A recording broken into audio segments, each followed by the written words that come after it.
The message had gone out across the galaxy, sent from Earth's last communication towers, broadcast through wormhole relays and quantum channels. Every human colony, every allied world, and every listening station in distant star systems had received the same call. We are under attack. This is not a drill. The Erebus swarm is coming. We need help now. But after the message was sent, after the final emergency beacon pulsed out into the void, there was nothing but silence. No reply, no reinforcements, no promise of help from the Galactic Union or its Council of Allied Species. Just silence. Commander Leah Raines stood on the observation deck of Earth's orbital command center, her eyes locked on the vast blackness. Beyond the reinforced glass, reflection looked back at her, a face weathered by too many battles, too many sleepless nights, but still burning with the one thing the Erebus swarm had not yet taken from her: defiance. Behind her, the room was filled with quiet whispers and the soft hum of machines, but nobody dared break the silence with false hope. They all knew the truth now. Humanity was alone. The Erebus swarm had already consumed 12 human colonies, leaving behind nothing but empty husks where cities used to shine. They were not like normal enemies. The swarm didn't want resources or power. It devoured for reasons beyond logic, turning planets into dark fuel and absorbing technology into its hive mass. Ships sent to fight the swarm vanished, their crews swallowed by gravitational folds or burned alive in singularity storms. And now the swarm was coming for Earth. Leah closed her eyes, remembering the last conversation she had with the Galactic Union High Command, just 2 days before. They had promised assistance. They had sent words of unity.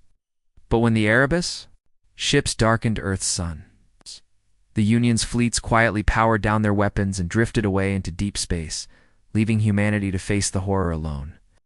Fear had won, and now Earth would pay the price. But Leah wasn't ready to surrender. Not yet, not ever. She turned away from the window, her boots echoing against the steel floor. Her mind locked onto a single burning thought: if no one comes to help, we will help ourselves. Across the solar system, human military forces prepared for the impossible. In orbit, the last remaining ships of Earth's defense fleet floated like small silver daggers against the backdrop of the approaching storm. They were not enough. Everyone knew it. The Erebus swarm was larger than anything humanity had ever faced. Its constructs were not normal ships, but living shadows, massive black structures that bent space as they moved. Human weapons had little effect on them. Missiles vanished into gravity pockets. Laser arrays melted before they reached the swarm's surface. But Leah believed in something stronger than weapons. She believed in human stubbornness. That stubbornness had carried humanity through ice ages, wars, and cosmic disasters. It would carry them now, even if it meant standing against the galaxy alone. In the command center, tactical officers monitored the swarm's advance. Giant screens showed Earth's orbit filling with dark signal shapes so large that sensors could not properly measure them. They were swallowing the outer planets one by one. Jupiter had already been reduced to nothing but a spinning cloud of ash and debris. Saturn was next. After that, Earth, Commander Raines, a voice crackled through the room's speakers. It was Captain Jonas Miles, stationed aboard the defense ship Vanguard. His voice was tight with fear, but steady. We're detecting new Erebus movement. They've launched harvester nodes toward Titan's Gate. Leah clenched her jaw. Titan's Gate was Earth's last off-world base, hidden within Saturn's rings. If the swarm took it, Earth's defensive grid would collapse completely. There would be no second line of defense. Order all remaining ships to form a blockade at Titan's Gate, Leah said, her voice cold and direct. If the swarm wants Earth, they'll have to get through us first. Her staff moved quickly, relaying orders, activating battle protocols that had never been tested in real combat. Old war plans, dusty from disuse, were pulled out of classified archives. Earth's militaries, once divided by borders, now acted as one. There was no time for politics. There was no time for blame. Humanity stood on the edge of extinction, and they would face it together. Leia watched the holographic map shift as Earth's fleet realigned. Hundreds of ships, some old, some experimental, some barely held together with spare parts, moved into formation. They had no chance against the Erebus swarm, but they had courage. Sometimes courage was enough to change the outcome of history. The first wave of Erebus harvester constructs reached Saturn's orbit. Black spinning forms the size of cities, moving like living storms. They tore through defense satellites as if they were paper, absorbing energy and matter into their cores. Leah knew what came next. The swarm would convert Titan's moons into raw material for its growing mass. Earth would be next in line. The galaxy was watching, but no one intervened. The Galactic Union sat in their comfortable stations, hiding behind diplomatic shields, pretending this wasn't happening. Leah's message had reached them all. Help us. Stand with us. Fight with us. But in the end, their answer had been silence. Earth's fleet drifted into final position, engines burning low to save power. Leah could see the crews on her internal screen pilots adjusting their helmets. Engineers sealing last-minute hull repairs, soldiers writing goodbye messages to families they might never see again. Some of them smiled, some cried, but none backed down. Leah activated her comms, sending one last message across the fleet. Her voice echoed into every ship, every headset, every mind willing to listen. This is Commander Leah Rains. No one is coming to save us. No one is coming to fight beside us. But that doesn't matter. We are still here. You're still standing. And we will fight for Earth, for our children, and for the right to exist. We raise our flag not as a symbol of surrender, but as a promise to ourselves and to the galaxy. We will not go quietly. We will not be erased. We are humanity. And today, we fight alone. Across the fleet, human ships powered up their weapons. Engines roared, shields activated, pilots locked in coordinates, preparing for the impossible. In the darkness of space, the Erebus swarm loomed closer, consuming the last light of Saturn's rings. Earth's flag rose high on every ship, a symbol of defiance glowing bright against the shadows, the silence before the storm was over. The war had begun. The first attack wave hit faster than any human system could track. The Erebus swarm didn't move like normal fleets. They didn't follow gravity or physics as humanity understood them. It bent space around themselves, folding in and out of dimensions, appearing in flashes of black lightning. When the harvester nodes struck Titan's gate, they didn't just fire weapons, they consumed matter, breaking ships into raw atoms, pulling defense drones apart like strands of DNA. Earth's orbital screens lit up with warnings, but no one panicked anymore. The time for panic was over. Now was the time for action. Inside the Odyssey, the flagship of Earth's defense fleet, Commander Leah Rains watched as Titan's gate defenses collapsed in real time. The base had been humanity's last hope for controlling deep space routes, and now it was gonna just like that. A cold ache pressed into her chest, but she didn't let it show. Her officers needed her steady. Fear was normal, but leadership was about moving through fear, not with it. Captain Jonas Meals's voice came over the comms, his tone clipped but calm. Commander, Titan's gate has fallen. We've lost the outer defenses. Do we fall back to Earth? Words were heavy. Everyone on the bridge knew what that meant. If they retreated to Earth now, they'd be trapped. The Erebus swarm would surround the planet. There would be no second chance. Leah's eyes narrowed. No, we don't fall back. We push forward. There was a sharp silence across the comms. Push forward? Against the Erebus? It sounded like suicide. But Leah wasn't gambling. She had a plan. It wasn't about defense anymore. It was about something humanity had never tried against the swarm offense. For decades, Earth had secretly developed Project Iron Front. It wasn't just a weapon system. It was a philosophy, a new way of thinking about war. Not slow, bureaucratic fleets like the Galactic Union used, not polished ships that took decades to build. Iron Front was designed for desperation, quick builds, dirty tech, adaptive weapons.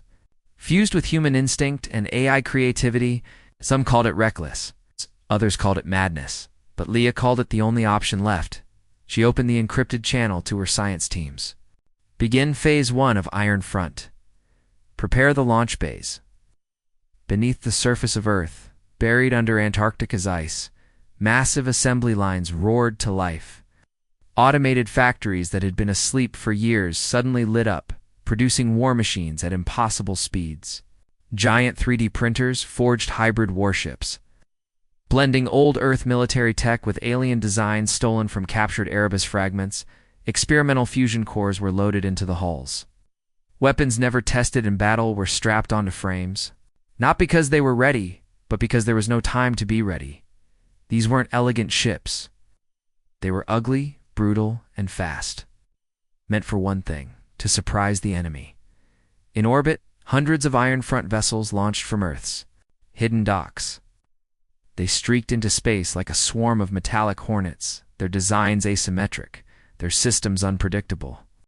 Some were piloted by humans, others by AI co-pilots, and many by people who had volunteered for neural interface, combat willing to plug their minds directly into the ship's systems, becoming part of the machines themselves. This wasn't standard military practice, this was desperation turned into innovation. The Erebus swarm noticed the change immediately.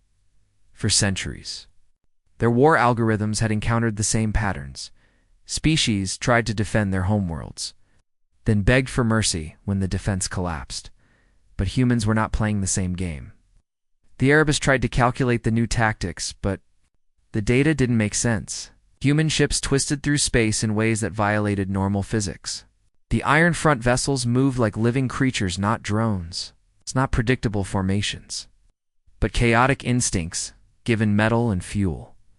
Erebus harvesters fired singularity cannons at the first Iron Front wave. Instead of dodging, the human ships dived into the blasts, using gravity weapons to ride the singularities. Slingshotting through the swarm's defensive rings, no AI had ever predicted that move because no logical mind would do it. But humans weren't playing by logic anymore.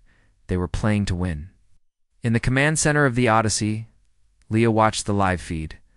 The first Iron Front ship slammed into Erebus constructs at close range, unleashing Black Sun charges, new weapons developed in the last 6 weeks under total secrecy. These weren't lasers or bombs. They were micro-singularity detonators, collapsing small sections of space to destroy. Swarm nodes from the inside, the Erebus constructs writhed as parts of their living ships imploded. For the first time since, the swarm had entered human space. They pulled back. Leah clenched her fists, heart racing. They had hurt the swarm, not just slowed them, not just survived. They had hurt them, but the cost was high. Thousands of Iron Front pilots died in the first wave. Neuralink combat burned their minds. Hulls shattered in the upper atmosphere. Ships detonated themselves on purpose, just to break Erebus tendrils. The human fleet was bleeding, but Leah knew it was worth it, because this was not about survival anymore. It was about sending a message. The Galactic Union watched the battle. In secret, their ships floating in deep space. Councils of alien leaders whispered among themselves, terrified. Humanity wasn't just defending Earth, they were showing the galaxy. What happened when you backed a species into a corner? They invented new ways to fight. They became unpredictable. And worst of all, they refused to die quietly, back in Earth's orbit. Leah opened the galactic broadcast channel. She knew the other species were listening, even if they pretended not to be. She spoke clearly, her voice echoing across space. This is Commander Leah Rains of Earth. We activated Iron Front today not because we wanted war, but because you left us no choice. The Galactic Union fled. The galaxy turned its back. Humanity will stand alone if we must. We will not hide. We will not surrender. We will rewrite the rules of war if that's what it takes. Her eyes locked on the camera, her face hard. If you're watching this, remember, we fight alone. But we don't fight for ourselves anymore. We fight for the galaxy you abandoned. Erebus swarm recoiled in the distance, reorganizing. They had never seen prey become predators before, and they were starting to understand something terrifying. Humanity wasn't just resisting. They were becoming something new. The battlefront shifted faster than anyone predicted. Within 24 hours of launching the Iron Front, humanity's war machine did something the Erebus swarm never expected. It went on the offensive. Instead of defending Earth's orbit, Commander Leah Raines ordered a surprise attack deep into contested space, straight toward the Vega system, where the swarm's fuel processors and biomass converters were located. The galaxy had assumed humanity would stay home, build walls, and try to survive. But humanity wasn't following the usual script. They weren't defending anymore. They were hunting. Vega was a graveyard by the time Earth's fleet arrived. The swarm had already consumed the inner planets, leaving only shattered cores and frozen debris fields spinning around the dying star. Swarmed constructs black monoliths with shifting shapes hovered in orbit, processing stolen matter, converting planets into dark energy for their next expansion phase. No living species had ever dared to attack a swarm processing site before. It was considered suicide. Even the Galactic Union, with its powerful fleets and ancient weapons, had never tried. But Commander Leah Raines wasn't interested in caution. She was interested in sending a message as Earth's Iron Front approached Vega's outer rim. Leah opened a direct fleet-wide broadcast, her voice steady but intense. Today, we take the fight to the enemy. Not because it's safe, not because we're ready, but because there is no other choice. The swarm thinks we're going to stay home and wait for death. They think we'll play defense forever. But they're wrong. Humanity does not survive by hiding. We survive by standing, by fighting, and by doing the thing no one else dares to do. Her eyes narrowed. This isn't just a battle, it's a first strike. The Iron Front ships launched Phase 2 weapons as soon as they entered the Vega system. These were not standard missiles or plasma beams. They were adaptive warheads weapons designed by human engineers fused with AI algorithms that learned in real time. Longer they stayed in the fight, the smarter they got. The first volley of adaptive warheads hit the swarm's outer defense nodes, shifting shape mid-flight, splitting into hundreds of smaller drones that wormed through Erebus. Shields the swarm reacted instantly. Gravity cannons fired, trying to collapse the human ships into singularities. But Leah's fleet used the Chaos Drive, a new propulsion system based on unpredictable random shifts in trajectory. 8 made the ships impossible to target with normal calculations. To the Erebus warcores, it looked like the humans were glitching. Reality itself. Inside the Odyssey, Leah gripped the edge of her command chair, watching the data scroll. Captain Jonas Miles, piloting the Vanguard, sent a report through the neural relay. We've breached the first swarm perimeter, Commander. Black Sun cannons ready. Leah's voice was sharp. Fire all cannons. Target the central biomass converter. Cut off their fuel. The Black Sun cannons, humanity's most dangerous new weapons, lit up the void, firing compact singularities that tore chunks of space apart. The swarm constructs howled, sending out subspace screams that shattered sensors across the fleet. But the human ships pushed forward, deeper into the enemy nest. They weren't just surviving the battle, they were winning it. Across the galaxy, hidden watchers monitored the battle feeds. The Galactic Union's secret council went so sure of humanity's doom now watched in stunned silence. No species had ever forced the Erebus swarm to retreat from a resource node. No species had ever dared to punch through Erebus defenses and live to tell the story. But humanity was doing both, and they were doing it live. For the whole galaxy to see, the Erebus swarm tried to adapt, sending a new type of harvester node to intercept the Iron Front. These weren't like the others. They were smarter, faster, programmed in real time to counter the new human tactics. But Leah had anticipated that too. She activated the Ghost Protocol, a tactic so risky it had never been tested outside of simulations.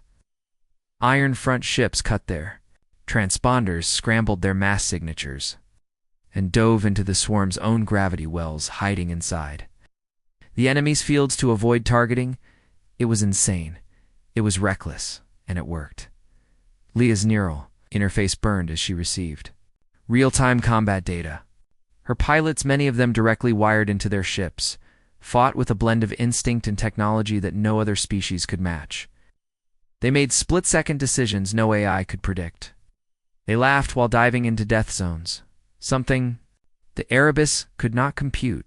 The swarm's central biomass converter, massive. Construct orbiting Vegas collapsed. Second planet began to crack under the onslaught. Black sun charges detonated inside its core, ripping the processor apart from the inside. Dark fluid and gravitational ripples spread across the system. For the first time since the Erebus swarm had entered human space, they pulled back. Not because they wanted to, because they had to. They had never fought prey that refused to play by the rules. The aftermath of the Battle of Vega was ugly. Humanity had won, but at great cost. Thousands of Iron Front pilots were dead, their minds burned out. From neural combat, half the new ships were destroyed, some lost forever inside Erebus folds. The victory came with scars no one would ever forget, but it was still a victory, and in war, fake victories, no matter how painful, were priceless. Leah Raines stood alone on the command deck of the Odyssey, staring at the wreckage on the holoscreen. Her hands trembled slightly, but she didn't try to hide it. She had seen too much, lost too much. To pretend she wasn't human, Captain Mills's voice came through the comms, quiet but clear. "Commander, we did it. We actually did it." And Leah's eyes locked on the stars beyond the shattered battlefield. "No," she whispered. "We've only just started." Back on Earth, news of the victory spread like wildfire.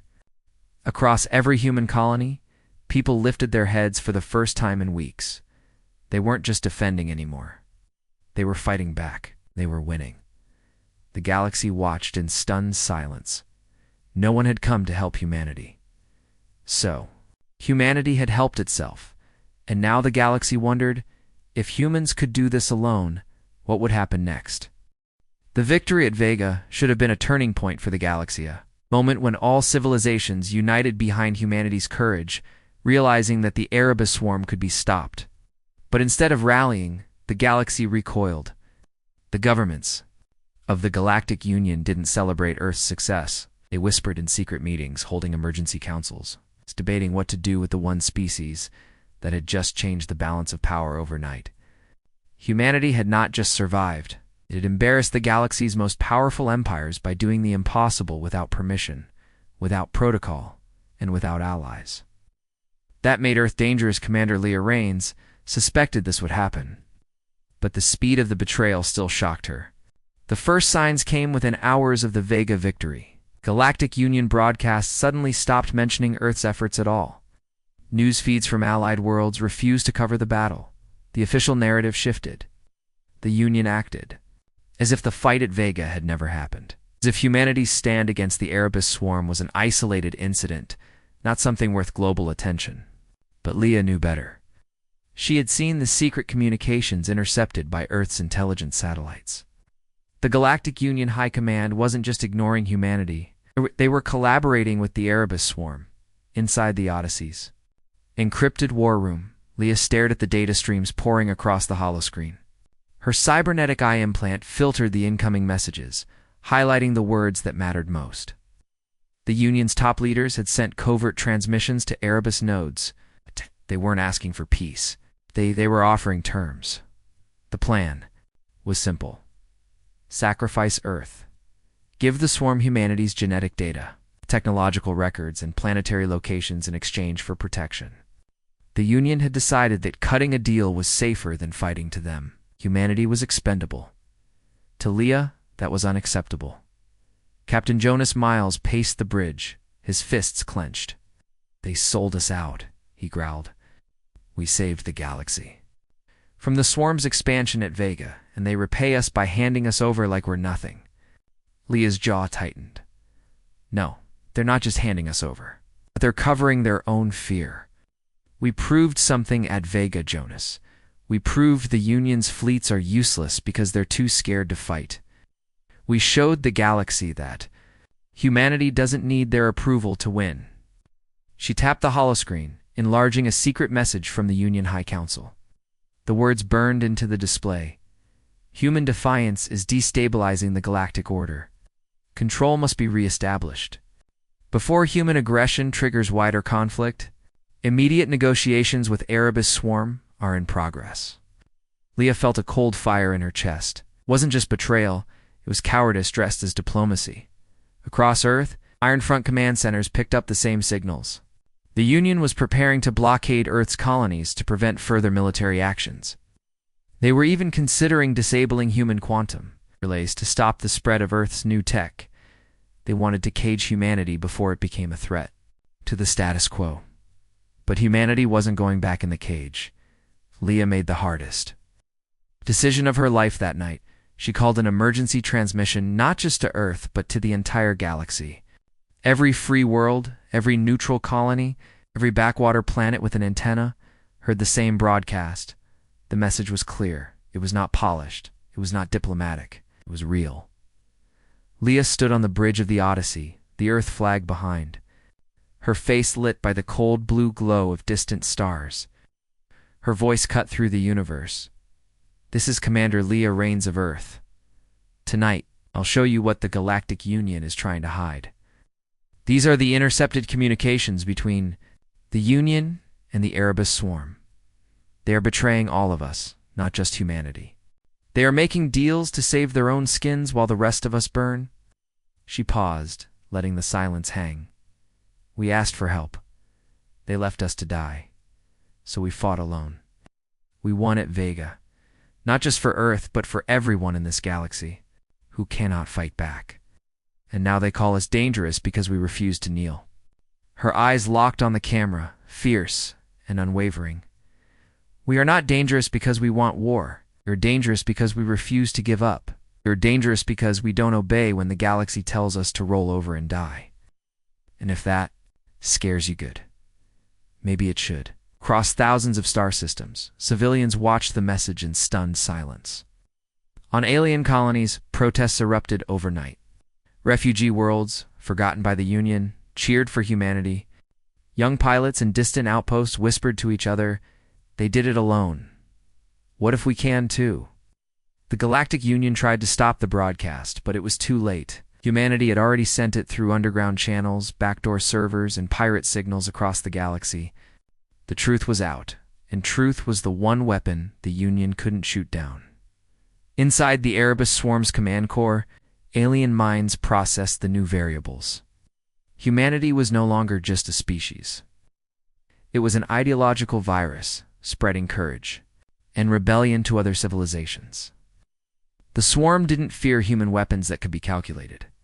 But human defiance? That was unpredictable. Leah's Ironfront fleet had shifted the battlefield, from physical space to mental space. They weren't just fighting with ships, they were fighting with ideas. In the days after the broadcast, Earth officially severed ties with the Galactic Union.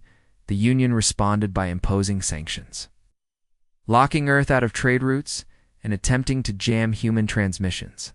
But they couldn't stop the message from spreading. Across the galaxy, new whispers grew louder. If Earth can stand alone, maybe we can too. Leah Rains knew this was dangerous. The galaxy was unstable now. Some species would join Earth. Others would call humanity a rogue threat. But she didn't care about labels. She cared about one thing: making sure humanity never begged for help again, in secret. Leah activated Phase 3 of Ironfront. New ships, new weapons, new allies, not governments.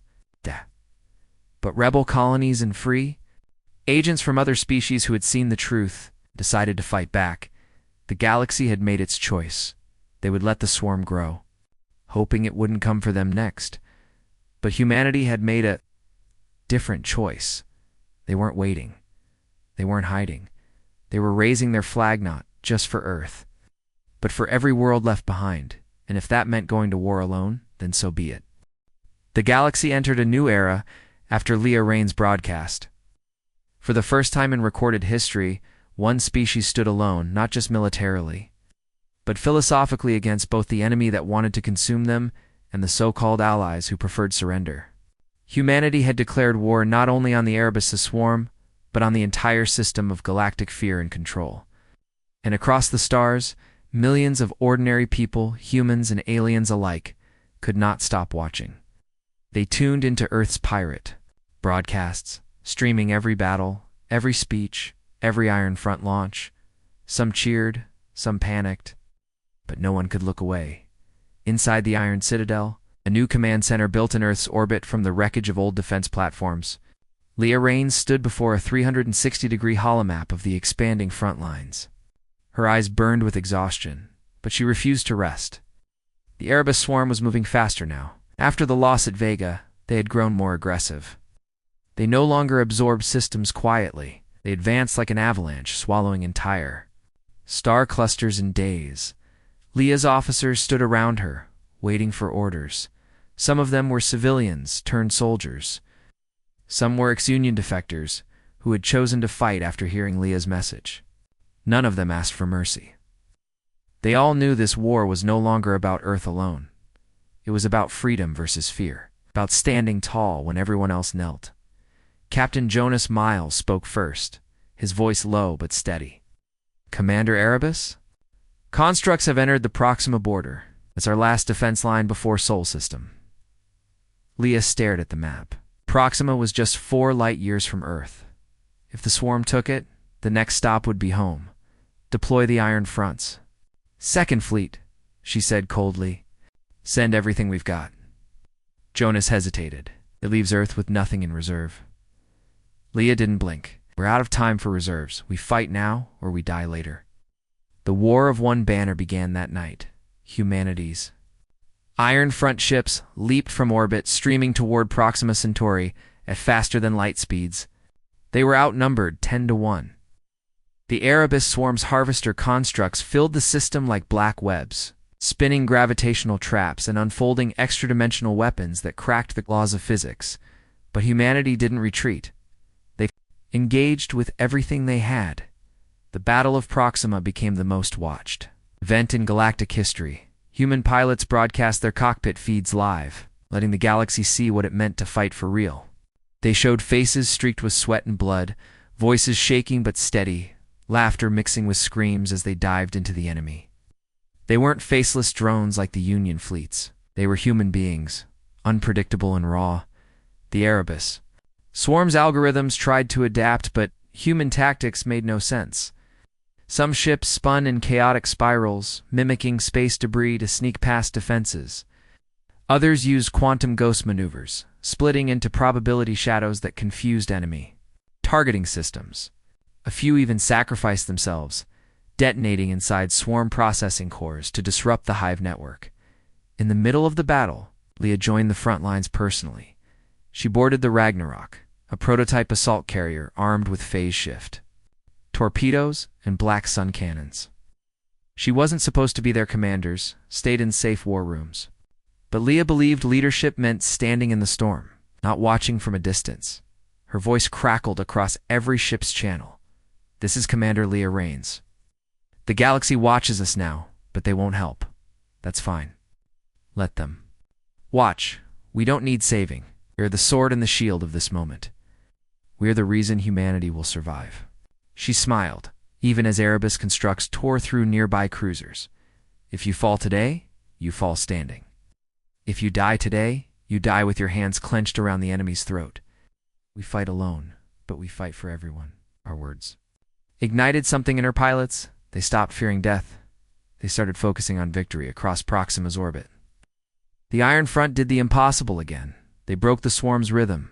For years, Erebus had advanced without challenge, expecting all species to follow the same pattern: fear, defense, collapse, surrender. But humans refused to follow the script. They fought recklessly. They used humor in combat, broadcasting jokes while firing singularity cannons. One pilot even played old Earth rock music over an open channel while dive-bombing Erebus nodes. It wasn't arrogance, it was strategy. Human chaos broke the swarm's calculations, and chaos, as it turned out, was something machines could not handle. The Proxima battlefield lit up with anti-swarm tactics the galaxy had never seen. Gravity-splice weapons tore holes in Erebus shields. Neuralinked swarms of AI-guided fighters adapted mid-battle, switching attack patterns faster than Erebus constructs could process. mind-machine hybrid pilots pushed their ships beyond physical limits.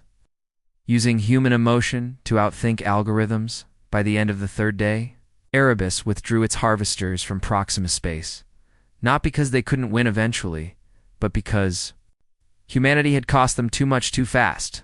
The swarm retreated to reorganize. Leah stood on the Ragnarok's bridge, her hands trembling from neural feedback, but her mind clear. Proxima was still under human control. Against all odds, they had done it again. Captain Meals's voice came over the Commander. Sensors show Erebus ships pulling back. We held the line. Leah exhaled slowly. No, she whispered. We drew the line. There's a difference. Back on Earth, the galaxy watched in stunned silence. Alien governments debated in panic. The Galactic Union called emergency meetings, but their leaders had lost control of the narrative. Civilian populations across hundreds of systems cheered for humanity, holding up makeshift Earth flags, chanting Earth's battle slogans. Other species, long suppressed by the Union, started building their own iron fronts. Smugglers, rebels, and outcast colonies reached out to humanity, offering ships, weapons, and fighters. They wanted to join not just a war, but a movement. Leah received messages from unknown colonies. We want to fight with you. We are done hiding. Teach us how to resist. She realized then that the war wasn't just physical anymore. It was ideological warfare. Earth had become the first species in history to stand alone against both a cosmic enemy and the galaxy's cowardice and win. But Leah knew the price. They were becoming a symbol, and symbols draw fire. The swarm would come back stronger. The Galactic Union would try to destroy them next, not with weapons, but with politics, propaganda, and covert attacks.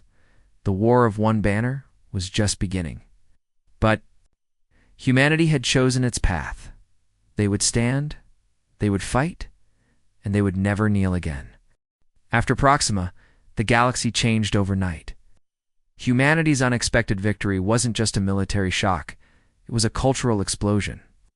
On thousands of worlds, people whispered the same phrase, they did it alone. From war-torn colonies to secret rebel stations, beings of every species replayed Earth's battle footage over and over again.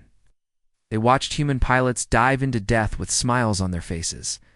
They listened to Leah Rain's speeches about standing alone. And for the first time in centuries, entire civilizations began questioning everything the Galactic Union had taught them. If humanity could fight the Erebus swarm without backup hand, what did that say about the Union's endless rules, treaties, and fear? But with new ideas came new dangers. The Galactic Union couldn't afford to let Earth become a symbol of rebellion. The Union's council knew their grip on power was slipping, not because of weapons, but because of hope, and hope was a virus. They couldn't control, so they started the Shadow War. It began quietly. Union intelligence operatives sent secret kill squads to Earth's outer colonies, Water. targeting human scientists who designed the Iron Front. Black market agents were paid to sabotage human shipyards. On distant planets, Union diplomats spread rumors that Earth was experimenting with forbidden technology, that Iron Front. Ships were dangerous to the fabric of reality itself. Leah Rains watched this unfold from the Iron Citadel, her command center orbiting Earth. She wasn't surprised. She had expected betrayal long before the first shots were fired. But the scope of the Union's quiet war shocked even her. They weren't just trying to stop human expansion. They were trying to erase humanity's new identity, to kill the idea of standing alone. Leah called an emergency council of her top officers. They gathered in the War Core, a chamber deep within the Iron Citadel, surrounded by holoscreens showing intercepted transmissions, enemy fleet positions, and whispers of Union sabotage. Captain Jonas Miles stood at her side, his jaw clenched. "They're not sending fleets this time," he said. "They're sending lies." Leah nodded slowly. "That's because fleets didn't work. Now they're trying to rot us from the inside." Her eyes burned as she scanned the reports. Union agents had already bribed 2 colony governors on Mars and Europa, convincing them to withdraw support for Iron Front operations. Supply lines were being attacked by so-called pirate groups, but Earth's spies had tracked their funding straight back to Union banks. Even worse, some human citizens, terrified by the price of constant war, started listening to Union propaganda broadcasts. The message was simple: stop fighting, surrender. Earth's weapons, turn to Union control, and peace will follow. Leah knew that was a lie, because there would be no peace. There would only be extinction by negotiation. The Erebus swarm watched all of this from the darkness beyond known space. To them, humanity's inner conflict was a tactical advantage. Their war models predicted that if the Galactic Union kept pressuring Earth politically, humanity would eventually fracture and collapse from the inside. The swarm didn't need to destroy Earth physically. The Union was doing it for them slowly, surgically, with fear and whispers. But the Erebus calculations were wrong about one thing. They didn't understand human stubbornness. Leah activated Project Nightfall. If the Union wanted a shadow war, then humanity would fight it in the shadows too. Nightfall wasn't about ships or cannons. It was about intelligence, sabotage, and counter-sabotage.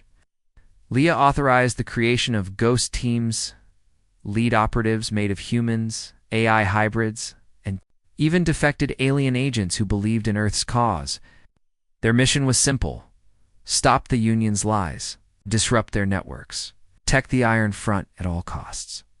These teams operated in secret, moving between systems using stolen Union transport codes. They infiltrated Union strongholds, hacking media networks to expose the truth. They found Union spies hiding among human colonies and made them disappear. They leaked proof of Union Erebus negotiations to the galaxy, forcing ordinary citizens to ask a terrifying question. If Earth is the villain, why is the Union talking to the swarm? The Galactic Union responded by doubling down. They declared Earth a rogue species, cutting all trade ties and banning any communication with human colonies. They warned other species not to align with humanity or risk Union retaliation, but that only made humanity stronger. Earth didn't need Union trade anymore. They had their own factories now. They had their own fleets. And most importantly, they had something the Union couldn't buy or control: a cause. Meanwhile, on the front lines of Erebus space, the swarm continued to evolve.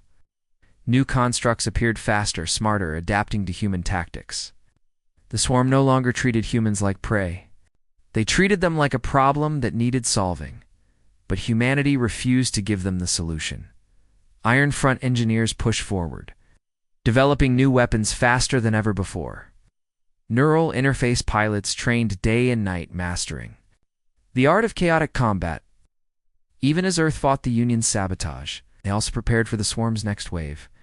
Because Leah Rains knew what was coming, the swarm would not stop. The Union would not stop. The galaxy had chosen comfort over courage, but Earth had chosen freedom over fear, and that meant standing alone for as long as it took. One night, as the Iron Citadel orbited silently over Earth's dark side, Leah looked out at the stars. She thought of the old human saying, "It's better to light a candle than curse the darkness." But humanity wasn't just lighting candles anymore. They were setting the whole sky on fire, in the shadows. The war continued. Ships would clash. Alliances would break. And humanity would keep going, not because it was easy, but because there was no other way.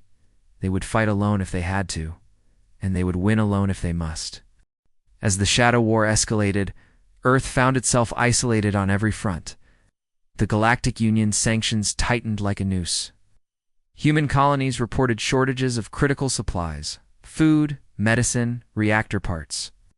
Trade routes were cut, and alien merchants, once happy to deal with Earth for profit, now refused to answer calls. The Union made sure of that. On official Union broadcasts, Earth was labeled a rogue element, a species drunk on war, refusing to play by the galaxy's rules. But inside the Iron Citadel, Leah Rains and her officers knew the truth. This wasn't about trade. It was about breaking human will. If the galaxy couldn't beat Earth in battle, it would starve them into submission. And secret Union agents also tried to ignite rebellion inside human territory. Propaganda networks whispered poison into civilian channels. Earth will get us all killed. Give up the Iron Front before it's too late. Let the Union save us from our own leaders. Some human colonies listened. There were protests on Mars, food riots on Titan, on Europa. A splinter faction even tried to disable an Iron Front weapons plant. They failed, but the message was clear. Not everyone wanted to keep fighting. Some wanted to kneel, just to survive. Leah Rains watched the reports pour in from every sector.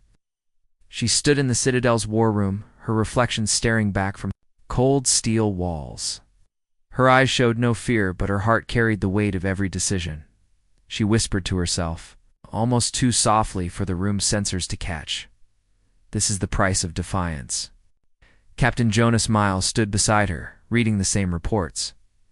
We're bleeding, Commander, he said quietly. Supplies, morale, unity, it's all breaking. Leah didn't flinch, let it break. Jonas blinked, startled. Commander, Leah's gaze sharpened. The weak pieces need to break off now, Jonas. We can't carry passengers. Only those ready to stand alone should be part of this fight. Her voice was ice. We don't need everyone. We need the right ones. Across the Iron Front, human forces hardened. Pilots who once fought for medals or promotions now fought for survival. Engineers worked sleepless shifts, building new technologies out of scrap and ingenuity. Soldiers volunteered for missions they knew they wouldn't return from, not because they expected victory, but because they refused to go down without trying. They weren't heroes. They were cornered wolves. And cornered wolves don't surrender. Meanwhile, on the Erebus front, the swarm evolved again. New Erebus constructs appeared, ones humanity had never seen before. These weren't just ships or weapons. They were biomechanical viruses, living clouds of nanite fog that consumed matter. Rewriting metal and flesh into swarm code, the galaxy watched in terror as these harvest veils swept through lesser systems, wiping out entire colonies in ours. But the swarm made one mistake. They tried to use the same tactics on humanity, and it backfired. When the first harvest veil reached Earth's perimeter, Iron Front pilots didn't run. They launched counter-nanotech warheads designed by human rogue scientists, the kind the Union had banned centuries ago. These warheads didn't just defend against the fog, they hijacked it, forcing Erebus code to rewrite itself into dead loops. The first time, Swarm lost control of its own evolution. Humanity had found a way to corrupt the corruption. The cost was horrifying. Pilots wired directly into nanotech. Warfare came back damaged. Some lost their minds in the neural link. Others returned physically, but mentally shattered, their brains burned by the strain of fighting living code. Yet they volunteered again and again, because the alternative was extinction, and Earth had already made its choice in the galaxy's outer systems. Rebel groups took notice, non-human species once passive. Observers started to reach out to Earth's underground channels. They sent encrypted messages, asking for guidance. Teach us how you fight. Show us how you survive without the Union. Help us stand alone, too. Leah answered every message. Her response was always the same. Standing alone is not about being strong. It's about refusing to fall, even when strength runs out. Back on Earth, the civilian population adapted in ways no one had expected. Cities converted factories into military hubs. Farmers grew crops in bunker farms, shielded from orbital threats. Children learned to operate drones before they learned to read. Earth had become a war planet, not because it loved war, but because there was no other path left. Leah watched this transformation with quiet resolve. She didn't want to lead a civilization like this. No leader would. But she understood the math of survival. There was no negotiating with the Erebus swarm, and now was no trusting the Galactic Union either. That left one option. Stand. Fight alone, if necessary. Inside the Erebus command algorithms, human resistance. Forced to recalculation, Swarm had never faced a species that got stronger under pressure. Humanity didn't collapse when cornered. They adapted faster. The Swarm's predictive models broke down. Leah. Rain smiled when she received the intercepted Erebus data. They don't understand us, she whispered. Good, but deep down, Leah knew the war was reaching a dangerous turning point. The Union was losing control of its member worlds. More systems were refusing to follow orders, some even secretly supporting Earth. But that chaos would only make the galaxy more unstable, and the swarm wasn't finished. The next wave would be worse. Leah could feel it like a cold wind across her mind. They had survived the Shadow War, but now the real war was coming. Humanity had paid the price of defiance, and they were ready to pay more. The galaxy had reached its breaking point. The Erebus swarm no longer acted like a conqueror. It acted like a force of nature. It was crashing through systems faster than logic could process. Whole star sectors went dark. Civilizations once thought eternal collapsed into silence. Refugee ships crowded the void between galaxies, fleeing nowhere, because there was nowhere left to run. But one species refused to run. Humanity, inside the Iron Citadel. Commander Leah Rains stood before her war council for what might be the last time. Her officers were thinner now, worn by months of battle, but their eyes were sharp. They didn't need another speech. They had passed beyond inspiration. Now it was about survival and about meaning. Leah projected a galactic map into the room. It glowed crimson. The Erebus swarm will breach Sol System in less than 72 hours, she said flatly. Our allies are gone. The Union is fractured. The rest of the galaxy is watching from the sidelines. She looked them all in the eye. We fight alone. No one argued, no one protested. They just prepared. Earth transformed in days. Civilian. Cities became military installations. The last factories converted into weapon forges, churning out orbital cannons, drone fleets, and experimental tech that no other species dared use. The black sites released their final projects devices, so dangerous that even human scientists hesitated to build them. But hesitation wasn't an option anymore. If humanity was going to fall, it would fall on its own terms. Leah stood in the command bay of the Ragnarok, Earth's final flagship. Her neural link synced with the ship's AI, allowing her to feel the vessel as if it were part of her body. The Ragnarok wasn't just a warship, it was a symbol. A ship designed not to flee, but to stand and face the void. The Erebus swarm came in waves. Black constructs larger than moons, living data storms that rewrote spacetime. Self-replicating machines that fed on gravity itself. They descended on Earth like a cosmic plague, blotting out the stars. But humanity did not fire first. They waited. Leah sent a single message to the galaxy. This is the last stand of Earth. Watch carefully. This is how you fight when there's no chance left. Then the battle began. Iron Front ships engaged with tactics never seen before. They used controlled singularity bursts, folding space around enemy constructs. They unleashed sentient missiles, designed to evolve in real time, confusing the Erebus algorithms. Human pilots used chaotic formation patterns, mixing laughter with battle cries over open comes to scramble the swarm's predictive models. They turned defeat into a puzzle the swarm couldn't solve. On the ground, Earth's surface became a fortress world. Every building hid weapon arrays, civilian networks transformed into defense grids. Even children operated remote drones from underground shelters, sending their signals into orbit to help guide missile strikes. Humanity wasn't defending a planet anymore. They were defending an idea. The Erebus swarm didn't understand. It had consumed thousands of species before, all of them falling into the same pattern: resistance, panic, surrender. But humanity rewrote the pattern. They didn't beg for peace. They didn't ask for help. They chose defiance over survival, and that made them possible to predict. Inside the Erebus hive core, alien minds debated in machine language.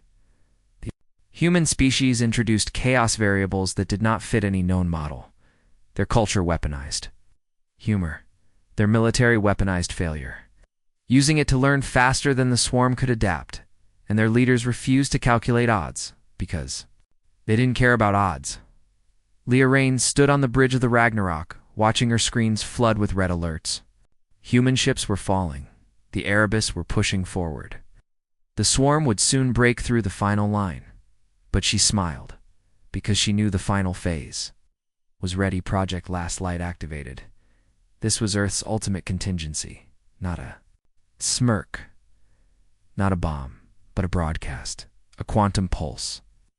Fired into every corner of the galaxy, embedding Earth's battle data, tactics, philosophy into the network fabric of reality. It was a virus of courage designed to infect other civilizations, not biologically, but ideologically. The message was simple. Stand, fight, alone if you must. But fight. Across the galaxy, rebel outposts received the signal. Alien slaves on distant mining worlds received the signal. Forgotten species in the outskirts of the galactic rim received the signal. And something started to change. Ships rose from hidden bases. Fleets ignored Union commands and engaged. Erebus forces in their own territories. Civilizations that had once watched Earth die in silence suddenly stood up. They raised their own banners, not Earth's flag, but their own versions of it. Different symbols, different languages, but the same message. We fight, even if it's hopeless.